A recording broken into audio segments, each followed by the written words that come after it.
Welcome back to another episode of Cape Ann Today with our Gloucester Times reporters, Ethan Forman and Stephen Hagan. We're going to have Ethan go first because there's so much happening in the city of Gloucester right now. So Ethan, give us a rundown on the elections. People will be voting next Tuesday, November 7th, right? That's the date. Well, unfortunately, I've been telling people I'm looking forward to the Wednesday after the election. It's been kind of a very difficult, challenging election to cover. A lot of personalities, a lot of outsized personalities, and a lot of moving parts. So let's get down to it. If you go to the city's website, there'll be a list of voting places. Some of them have changed. I know that for some of the wards, especially I think Ward 1 is at East Veterans. That's the veteran school no longer exists, and they're not voting up at the Y. So I would say if you're Ward 1, I definitely check the city website. So there's been some tweaks in the voting locations. So polls open, I think 7 to 8 on Tuesday, November 7th. So get out there, vote early, vote often, as they say. The mayor's race is coming down to the wire between incumbent Mayor Greg Verga, who's in his first term, and his former city health director, Mary Ellen Rose. There's been a number of issues that they've discussed in debates, including their take on grants for the MBTA communities, whether they should accept it or not. Mayor wants to have grants, and Mary Ellen has talked a little bit about not having strings attached to some of these grants. There's also some of the issues. We're talking about compliance to the state law. Right? Yeah, exactly. So they're different on compliance, whether they would comply. That's been a sort of big issue that's come up at the debates. Right. Obviously, Mary Ellen was the former she's health director, so that issue has come up as well, and they've had that discussed in debates as well. So it should be an interesting race, and we'll see. Again, the mayor's seeking a second term. Both of these candidates live in West Gloucester. It's kind of interesting. Both have deep ties. I think they have each have Portuguese and Sicilian roots. Mary Ellen's the son of a fisherman from a fishing family. I think her uncle is Rose Marine. Rose. Yeah. The Rose family.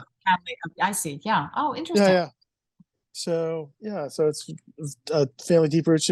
Most of her career was spent outside of Gloucester, education, and by contrast, the mayor has pretty much lived in Gloucester for most of his life, and was a former city councilor and school committee member. So the voters, I think there's been a robust discussion in our letters about the two candidates. So we'll see how things turn out. And a robust season of forums and debates. I mean, we've had so many opportunities to see and hear both candidates, and all the candidates actually, talking about their work and what they aspire to. Yeah, and hopefully people have been able to see them. They've been live streamed and broadcast on 1623 Studios. And if you're still wondering who's running, you can check out the website and their YouTube channel. Has a lot of information, and I think again 1623 Studios has done a brilliant job covering this election and covering the forums. I gotta say one thing though. I still find it hard to find the debates and the forums on the 1623 Studios website. So I have to write to my colleagues at 1623 and ask for the links. So I'm saying to the public right now, if anyone is looking to watch a specific forum or debate that happened in the past couple of months and they can't find it on the website, write to Emily at 1623studios.org because if you go to YouTube, it's pretty easy to call up. I don't think it's all that easy. Yeah. It took me a long time. Actually, I had to ask Emily for the school committee debate. So, all right. You think it's easy? I didn't. Maybe other people. Well, let's cut them some slack because I think they have done really great coverage. Yeah. And well, this is coming out on Friday, but Thursday I'm going to go to the last. I think the last is the ward councilor debate, and I've been working on some profiles of some of the candidates right now. So in the wards, in Ward 1, Scott Memard is going up against the incumbent is going up against Marianne Boucher, who's very active in city politics, as a sort of a watcher. Ward 2, because Tracy O'Neill was redistricted and she's no longer able to run. It's Dan Epstein and Dylan Benson, two sort of younger guys. Maybe that's a generational change. Barry Pett had sought his former seat, and former aide to Bruce Tarr and a member of the EDIC was not, chosen in the preliminary. And okay, now I'm doing it from memory here, so let's see if I can do this. Ward 3. Marjorie is a downtown wards. Marjorie Grace and Joe Orlando, who was a former city councilor in the 1980s. Yeah. So he works. He's the manager at night manager at Shaw's, and works on the night crew. So and he's 75 years old, and he's still working. And Marjorie is new to Gloucester politics, so we'll see how that race turns out. I really like the way that Marjorie expressed that Ward 3 is the gateway to Gloucester. That every entrance into Gloucester goes through Ward 3. Yeah, it's kind of interesting, right? Yeah, Grand Circle. Yep, Cut Bridge. Yep. Right. Yep.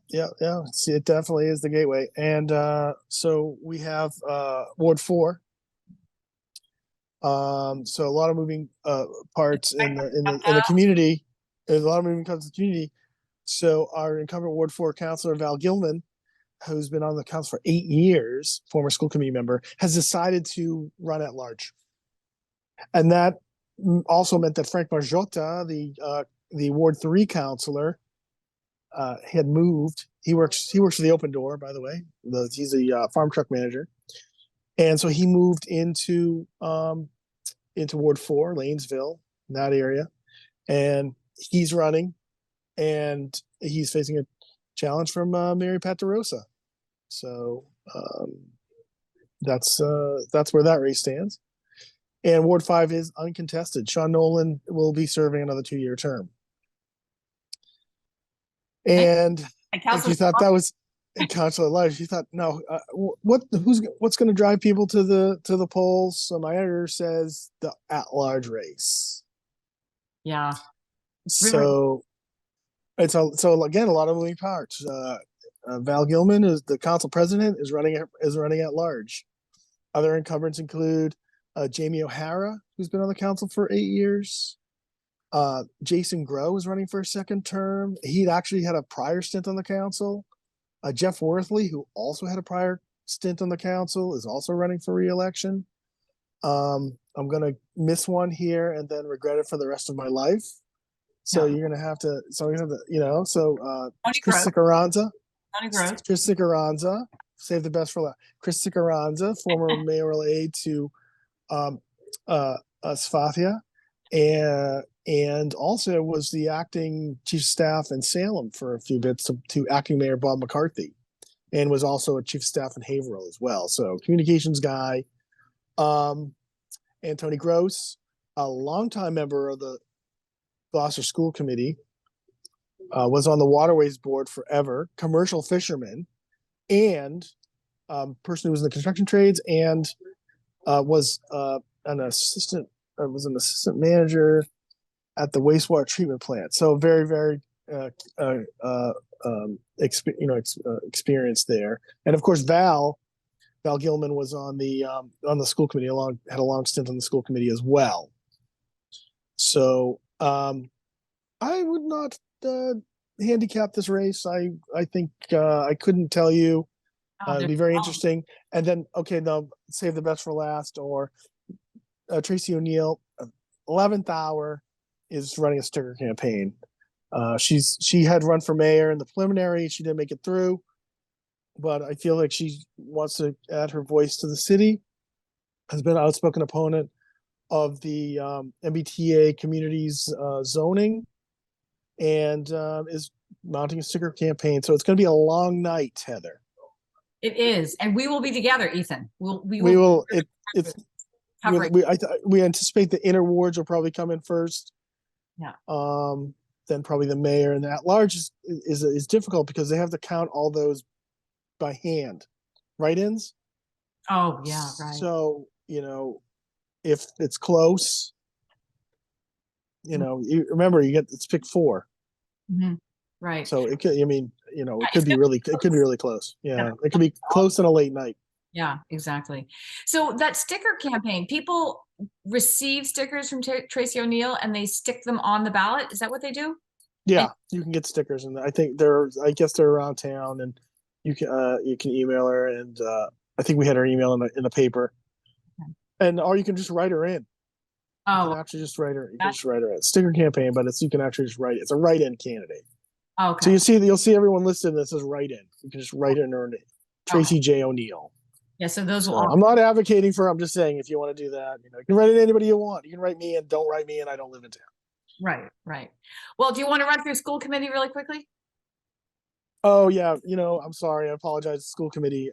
Yeah, that's a pretty interesting race as well. You have um, uh, 7 candidates for 6 seats. Mm-hmm. So we have incumbents. We have the incumbents on the school committee. Mm-hmm. We have Melissa Share Prince is running again. Chairman Kathy Clancy. Incumbent, I think first term Bill Melvin and Keith Minio are also running for a seat for another term. So it's like Keith Allen Minio, and then Richard John Roberts Jr. is a newcomer, would be a newcomer to the board.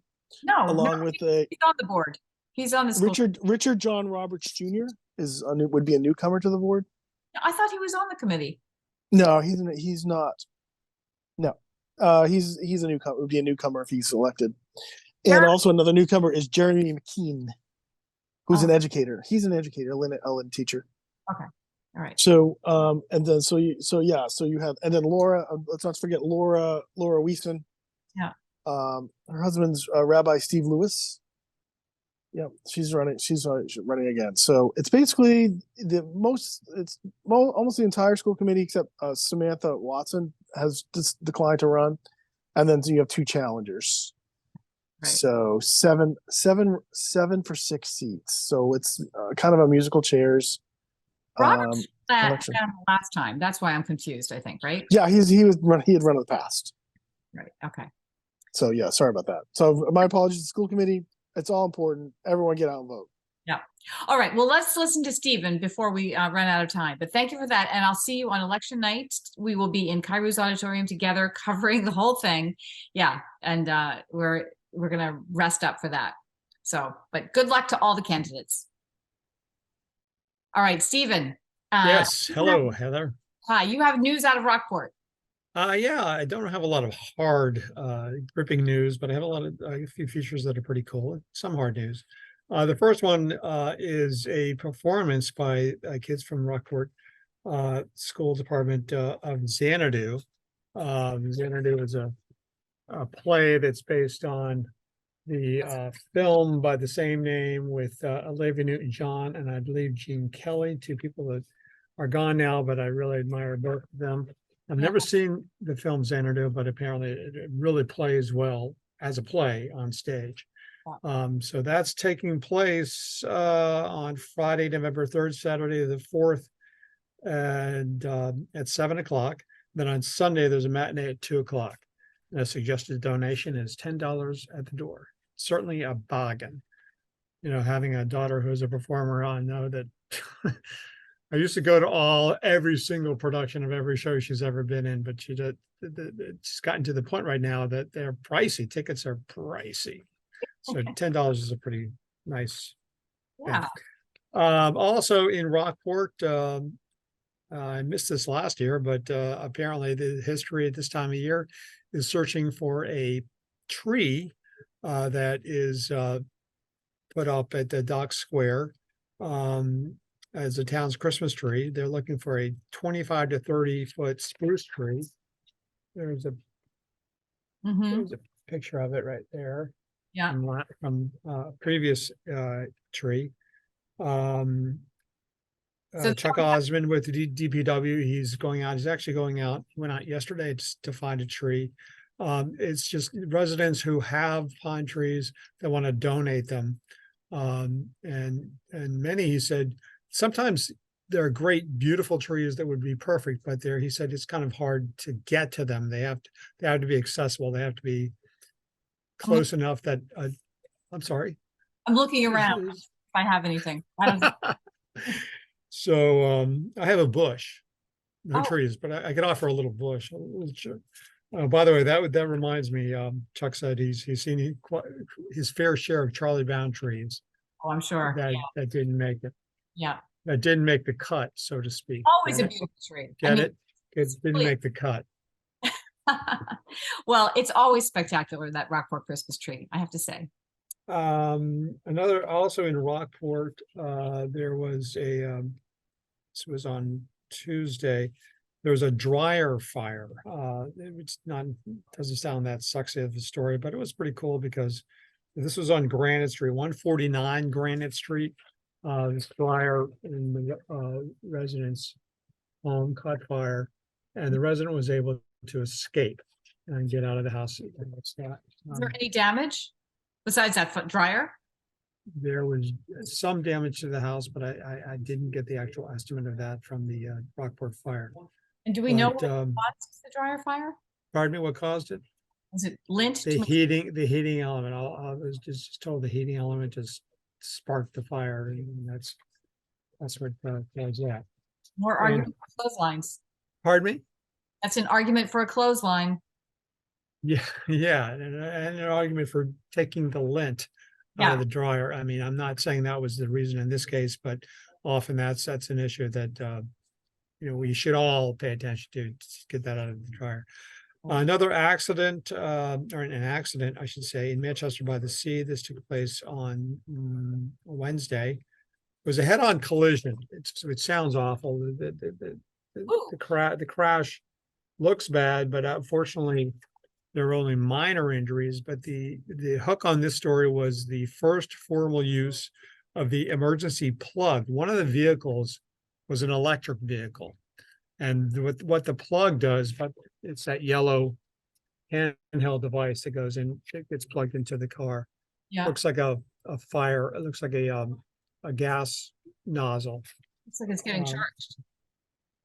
Yeah, well, what it does is it cuts off the car. So often when apparently when there are crashes and electric vehicles are involved, they can't turn the car off, but this thing will shut it down immediately.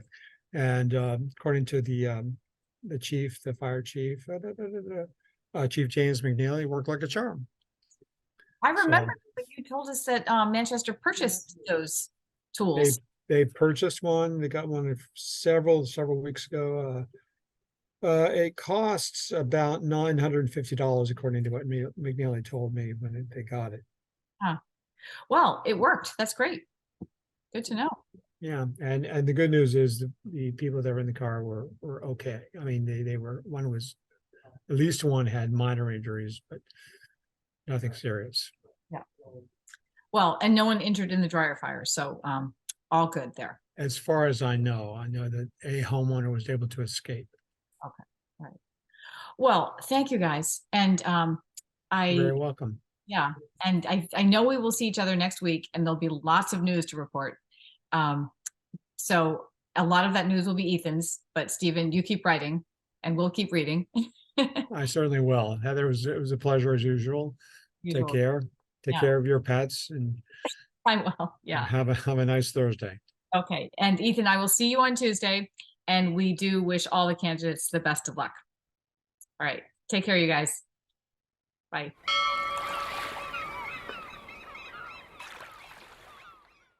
Interested in a sponsorship? Email sponsor@1623studios.org to learn more.